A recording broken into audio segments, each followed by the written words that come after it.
提到苏联军工，小伙伴们无非说蹦出两个词来：皮实暴躁。而要说到比较精密的电子工业，就还是小伙伴们说的那句话：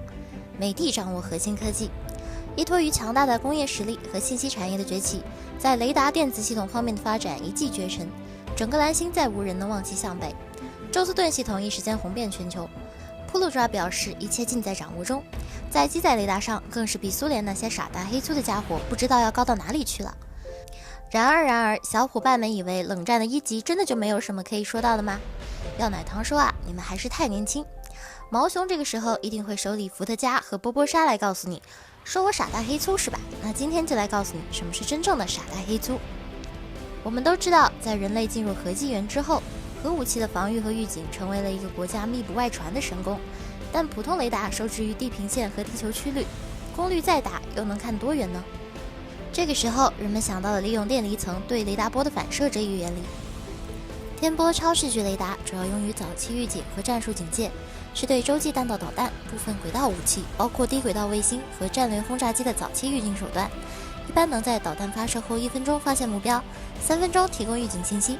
预警时间可长达30分钟。超视距雷达能够警戒低空入侵的飞机、巡航导弹和海面舰艇。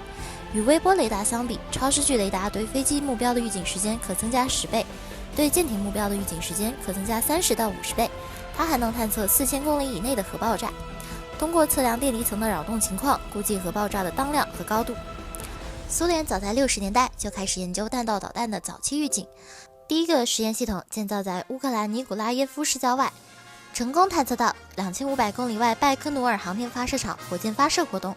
该系统后续项目为都嘎2，原址建设能够追踪到远东地区和太平洋舰队以及新地岛进行弹道导弹发射活动。都嘎1和都嘎2雷达系统证明了此系统具备可行性。新的都嘎3系统采用了独立的发射和接收系统，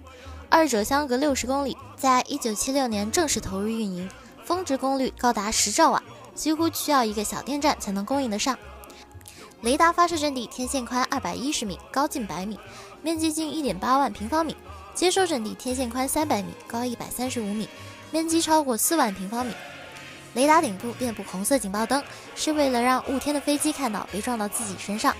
为这一暴力雷达服务的一共有26部发射机，同时工作，每一部发射机都和2层楼一样高，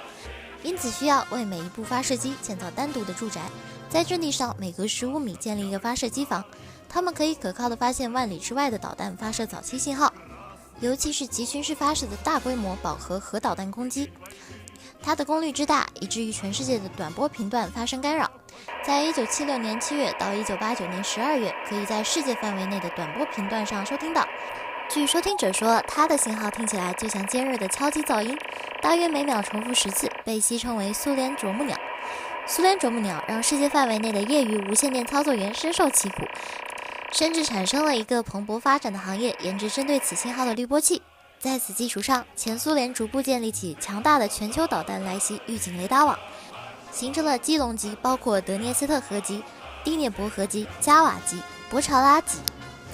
最终的博查拉级也是俄罗斯现役的超地平线预警雷达，它是苏联的第一种数字化相控阵预警雷达，由苏联在70年代开始研制，功率巨大，发射天线面积1200平米，接受天线面积1600平米，工作在米波探测距离5500公里，可在复杂干扰环境中工作，能同时处理50个太空高轨道目标，跟踪20个复杂目标，对来袭核导弹的预警时间长达10至25分钟。苏联解体后，俄罗斯租用了位于阿塞拜疆的博超拉级基地，用于监视美军在印度洋和中亚的活动。美国也在俄罗斯对这处雷达的使用上扯皮好多次。由于这些雷达基地的隐秘性，有些从诞生之初到结束使命一生都没有怎么露面，而另一些作为一个国家恭卫国门的前哨，至今都还在使用。